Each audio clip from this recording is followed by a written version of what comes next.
ஓம் சாய்ராம். சாய் அன்பர்களுக்கு என் அன்பு வணக்கங்கள். சாய்பாபாவின் சத்திய வாக்கு. என் பிரியமான பக்தர்களே, எப்போதும் நல்லதும் தீயதும் வாழ்க்கையில் இரவு பகல் போல் வந்து கொண்டுதான் இருக்கும். ஆனால் அதை நாம் எப்படி கையாளுகிறோம் என்பது நம்முடைய சாமர்த்தியத்தை பொறுத்தே அமைகிறது. கடவுள் எப்போவுமே என்ன சோதிச்சுக்கிட்டே இருக்கிறாரே பாபா, நான் இந்த மாதிரி சோதனைகளை எல்லாம் பார்த்துக்கிட்டே தான் இருக்கணுமா, என் வாழ்க்கையில் விடிவு காலமே வராதா அப்படின்னு சொல்லி நீ என்கிட்ட புலம்புறது என் காதுகளுக்கு கேட்காம இல்லை. ஒரு விஷயத்தை மட்டும் நல்லா புரிஞ்சுக்கோ, நீ சாதிக்கணும் அப்படிங்கிறதுக்காகத்தான் கடவுள் சோதிக்கிறாரு.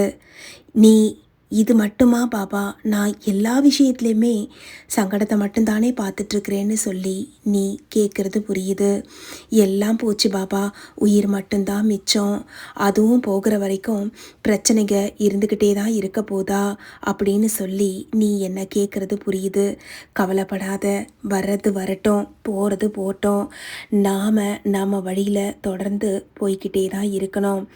எந்த ஒரு செயலுக்கும் நீதான் காரணம்னு சொல்லி நினைக்காத. நீதான் காரணம்னு நினைக்கிற இல்லையா, அந்த விஷயத்துக்கு உண்மையாக நீ காரணமாக இருக்க மாட்ட. எதையெல்லாம் உன் தவறுன்னு சொல்லி எண்ணி வருத்தப்படுறியோ அது கூட உண்மையில் உன்னுடைய தவறு கிடையாது.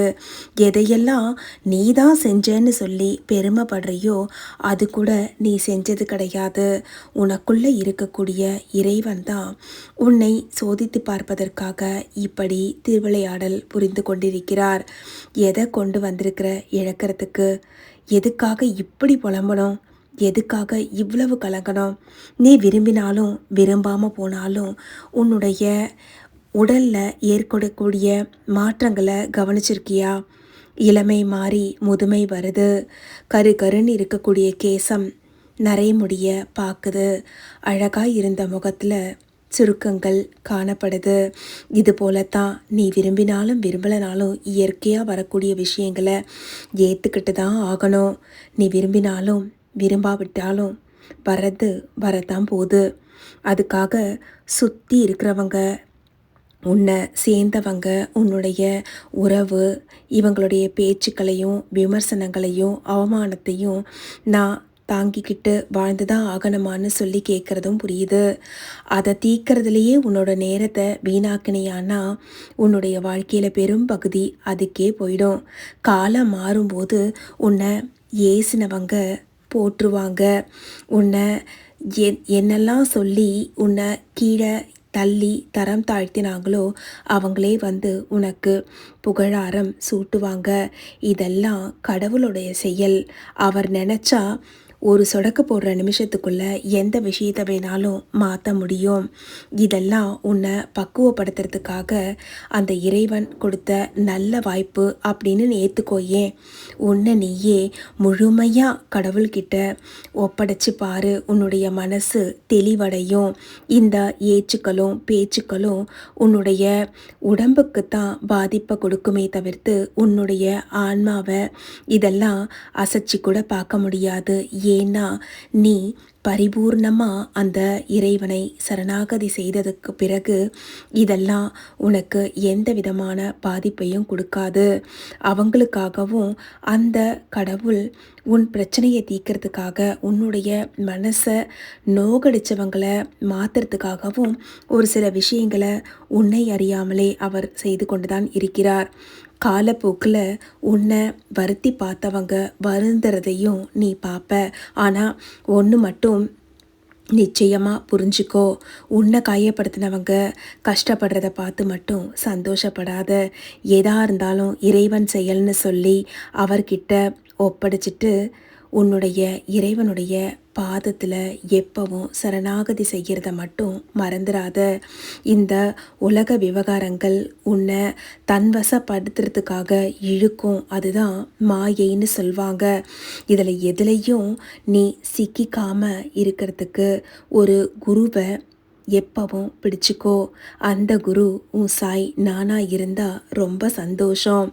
எப்பவும் என்னை சதா சர்வகாலமும் நினைக்கக்கூடிய என் பக்தர்களோட என்னுடைய வாசம் நிரந்தரமாக இருக்கும். நான் உங்களோடு எப்போதும் ஒன்றி இருக்கிறேன். உன்னை நான் ஒருபோதும் கைவிட மாட்டேன் அப்படின்னு சொல்லி நீ நம்பக்கூடிய நம்பிக்கையில் நான் வாழ்ந்துக்கிட்டு தான் இருக்கிறேன். அதனால் எந்த ஒரு சூழ்நிலையிலையும் எதை பார்த்தும் கலங்காத. இந்த மாதிரி உன்னுடைய மனசுக்கு நீ பயிற்சி கொடுத்தியானா போதும், உன்னுடைய மனம் பக்குவப்படும். உன்னை யாரும் ஏசினாலும் இல்லை, தூற்றினாலும் இல்லை, உன்னை புகழ்ந்தாலும் என்ன செஞ்சாலும் அது உன் உடம்பைத்தான் பாதிக்குமே தவிர்த்து உன்னுடைய ஆன்மாவை பாதிக்காது. அந்த உடம்பை கூட பாதிக்காமல் இருக்கணும்னு நீ நினச்சியானா எதற்கும் நீ செவி சாய்க்காதே. உன்னுடைய செவி இறைவனின் நாமத்தை கேட்பதற்காக இருக்கட்டும். உன்னுடைய நாக்கு இறைவனின் நாமத்தை உச்சரிப்பதற்காக இருக்கட்டும். உன்னுடைய மனம் கடவுளின் நாமத்தை சிந்திப்பதற்காக இருக்கட்டும். இப்படி உன்னுடைய அன்றாட நிகழ்வுகளை ஒரு அழகான பயிற்சியாக மாற்றி உன்னுடைய மனசை நீ கட்டுப்படுத்தினியானா யாராலையும் உன்னை வெல்ல முடியாது. கவலைப்படாத, உன் சாய் நான் உன் கூட தான் இருக்கேன். உன்னை கரம் பிடித்து இந்த கடினமான சம்சார பந்தத்தில் இருந்து விடுவித்து வாழ்க்கை பயணத்தை எளிதாக கடந்து செல்வதற்கு நிச்சயமாக உதவுவேன். இது உன் சாய் உனக்கு அளிக்கும் சத்திய வாக்கு. என்னை நம்பு. இந்த நொடி, இந்த பதிவை கேட்டுட்ருக்கிற இந்த நொடி, ஒரே ஒரு நொடி என்ன சாயின்னு மனசார நீ நினச்சதே என்ன நீ முழுமையாக நம்புறதுக்கான அர்த்தம். ஓம் சாய்ராம்னு நம்பிக்கையோட ஒரு பதிவிடு. இந்த நொடி தொடங்கி உன்னுடைய சங்கடங்கள் அனைத்தும் சந்தோஷமாக மாறும். ஓம் ஸ்ரீ சாய்ராம். இது போன்ற பாபாவின் அற்புதமான பதிவுகளை தொடர்ந்து கேட்பதற்கு நம்ம சேனல் சாய் சாத்விக் லைஃப் ஸ்டைலை சப்ஸ்கிரைப் பண்ணிக்கோங்க. இந்த பதிவு உங்களுக்கு பிடிச்சிருந்ததுன்னா ஒரு லைக் பண்ணுங்கள். உங்களை மாதிரியே மற்ற சாய் பக்தர்களுக்கும் இந்த பதிவு உதவிகரமாக இருக்கும், அவங்களுடைய மனசுக்கு ஆறுதல் தரும்னு நினச்சிங்கன்னா இந்த பதிவை மற்றவங்களுக்கும் ஷேர் பண்ணுங்கள். இது போன்ற அற்புதமான பாபாவின் அருளுரைகளை தொடர்ந்து கேட்போம். இணைந்திருங்கள். சாய் சாத்விக் லைஃப் ஸ்டைல் மற்றும் ஒரு அற்புதமான பதிவோடு உங்கள் அனைவரையும் மீண்டும் சந்திக்கிறேன். நன்றி, வணக்கம். ஓம் சாயி, ஸ்ரீ சாயி, ஜெய ஜெய சாயி.